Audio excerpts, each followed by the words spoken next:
So students, welcome back to my channel, that is The Educator. Today we are going to start our general English speaking part 46, in which we are going to discuss about the same topic, that we will learn about behavior of pronouns in our today's class.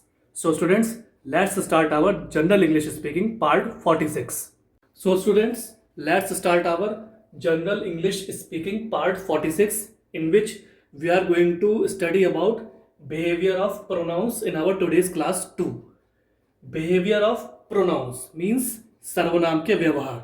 तो मैंने आपको पिछली class में एक सर्वनाम का जो main rule था उसके बारे में आपको बताया था, तो उसका एक एग्जाम्पल है जो मैं आज आपको बता देता हूं. The children with their parents have gone to picnic. ठीक है, the children with their parents have gone to picnic. So this sentence is basically a present perfect type sentence, and in this sentence they are basically trying to say the children with their parents, जो बच्चे हैं अपने parents के साथ, अपने अभिभावकों के साथ पिकनिक पर जा चुके हैं. ठीक है, the children with their parents have gone to picnic. तो जो चिल्ड्रन है, जो बच्चे हैं, वो अपने पेरेंट्स यानी माता पिता के साथ पिकनिक के लिए जा चुके हैं. तो it is a basically present perfect type sentence, and it is an example of that behavior of pronoun which I explained to you in previous class. Okay, so students, let's move forward. When two different nouns are joined by either or neither nor, the pronoun is according to the noun and gender of the second noun. Example, either your sister or you have done your work. Neither the students nor the teacher was in this class. So students, this is basically a second rule. This is basically trying to say when two different nouns, जब दो अलग अलग तरीके की संज्ञाएं होती हैं, nouns होते हैं, are joined by either, जब उनको join या सम्मिलित किया जाता है either के थ्रू और neither के थ्रू. ठीक है, nor के through, the pronoun is according to the noun. तो जो सर्वनाम होगा वो संज्ञा के अकॉर्डिंग होगा, मतलब संज्ञा को ही फॉलो करते हुआ आएगा. ठीक है, and gender of the second noun, और जो आपका दूसरा संज्ञा है उसका जो लिंग होगा, जो उसका स्त्रीलिंग है या पुल्लिंग है, उस लिंग के हिसाब से वो उस नाउन को फॉलो करेगा. ठीक है, एग्जाम्पल यानी उदाहरण के रूप में आप ले सकते हैं, आइदर योर सिस्टर और you have done your work. So here you can see it is basically a present perfect type sentence, and in this sentence also we are using either. in this sentence either मतलब either your sister, या तो तुम्हारी बहन ने, और you have, या तो तुमने अपने कार्य को कर लिया होगा. ठीक है, neither the students nor the teacher was in his class. So basically it is, the second sentence is basically a negative type sentence and it is a past tense related sentence. Neither the students मतलब ना तो कोई छात्र, not the teacher, ना तो कोई छात्र थे और ना ही कोई टीचर थी क्लास के अंदर, वॉज इन द क्लास, ना क्लास के अंदर ना तो छात्र थे और ना ही टीचरें थी. So it is basically a past tense related and negative type sentence. So let me explain you this rule again. Okay, when two different nouns, जब दो अलग अलग तरीके की संज्ञाएं are joint by either or neither, जब उनको जोड़ा जाता है आइदर के थ्रू या फिर नाइदर के थ्रू, नॉर के through, the pronoun is according to the noun. तो जो सर्वनाम होगा वो संज्ञा के अकॉर्डिंग होगा, मतलब संज्ञा के अनुकूल होगा, and gender of the second noun, और जो दूसरी संज्ञा होगी उसके जेंडर यानी उसके लिंग के अनुकूल होगा, लिंग यानी स्त्रीलिंग या पुल्लिंग उसके अनुकूल होगा. ठीक है, एग्जाम्पल यानी उदाहरण, either your sister or you have done your work. So it is basically a present perfect type sentence, because in this we are using basically we are using have, a verb's third form. So either in this example either is also used, which is basically meeting the condition of the definition. Either your sister मतलब या तो तुम्हारी बहन, और you या तो तुमने, have done your work तुमने अपना कार्य कर लिया होगा, या तो तुम्हारी बहन ने या तुमने अपना कार्य कर लिया होगा. ठीक है, neither the students nor the teacher was in his class. It is basically a negative type sentence and it is basically a past tense related sentence.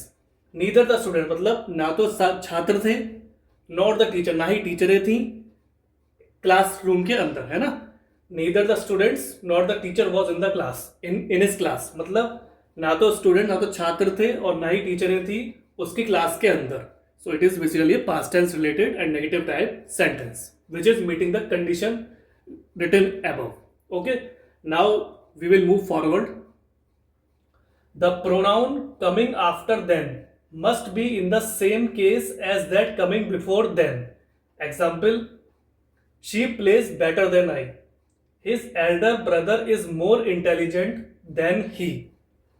So this rule basically says the pronoun coming after then, जो सर्वनाम then के बाद आ रहा है, ठीक है, जो pronoun then के बाद आ रहा है, must be in the same case. तो वो हमेशा उसी केस में होना चाहिए, जो भी उस केस से रिलेटेड चीज है उसी केस में वो होना चाहिए as that coming before then, जो देन से पहले आ रहा होगा, ठीक है. एग्जाम्पल, उदाहरण, she plays better than I. So this sentence is basically a present type sentence and in this sentence we are basically using two pronounce.